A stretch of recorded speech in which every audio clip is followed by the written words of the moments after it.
As the average Americans go about their daily lives, a dramatic shift has been underway at the central banks of the world. After being net sellers of gold for 2 decades, the central bankers did an about-face in 2010, not long after the 2008 financial meltdown, and they became net buyers of the precious metal. From 2003 to 2009, central banks flooded the world with 2,880 metric tons of gold. But many Americans failed to notice because they were too busy watching The Big Bang Theory. In 2010, the tide finally turned, and central banks took 77 metric tons off the market.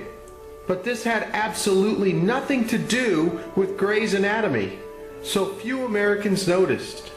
In 2011, they took 457 metric tons off the market, or about 17% of annual world production for that year. In 2012, central banks bought a whopping 544 metric tons. Unfortunately, these purchases had nothing to do with American Idol and certainly had no place in an important discussion about the latest episode of Modern Family, so once again, the average American was unaware. In 2013, while most Americans were watching Dancing with the Stars, central banks gobbled up 409 metric tons. Latest estimates show that about 450 metric tons will be added to the central bank balance sheets in 2014, but sadly, this has nothing to do with the NFL, NBA, NHL, MLB, PGA, NASCAR, WWF, so most Americans will never hear about it. At this point, I would like to mention that China is not included in the data that has been presented here because they have not reported their official gold holdings since 2009. I have made several videos on the tremendous gold demand from China in recent years, and as a result, no one is sure how much gold has been added in the last few years. Officially, they hold 1,054 metric tons.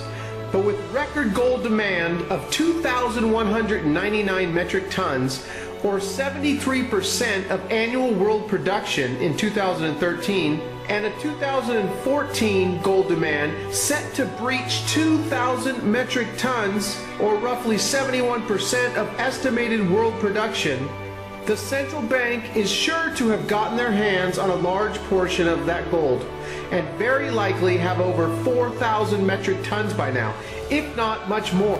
Another country worthy of note is Russia. Americans, I have a question for you. Why would Russia buy 77.5 metric tons of gold in 2013, 37 metric tons in September of 2014, which happened to be their largest purchase in 15 years, and 35 metric tons in October of 2014? After all, gold doesn't pay you a dividend or interest, right? And if things get real bad, you won't be able to eat it.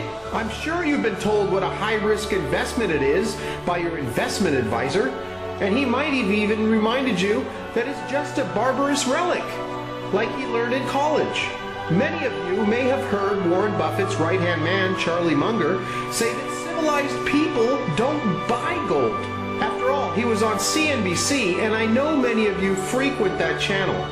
And let's not forget Ben Bubbles Bernanke, who said that central banks still buy gold simply because of tradition. Let's face it, the average American is not interested in exchanging some of their hard-earned dollars for a useless piece of yellow metal.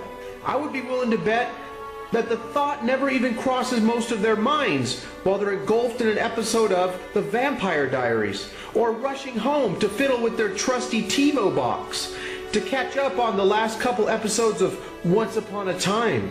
So the ultimate question now becomes, what do central bankers, China and Russia, all know that the average American does not? Please stay tuned for part 2 of this video, where we will discuss gold repatriation. Unless I happen to release part 2 during an episode of The Walking Dead, then of course I understand why you wouldn't be able to tune in.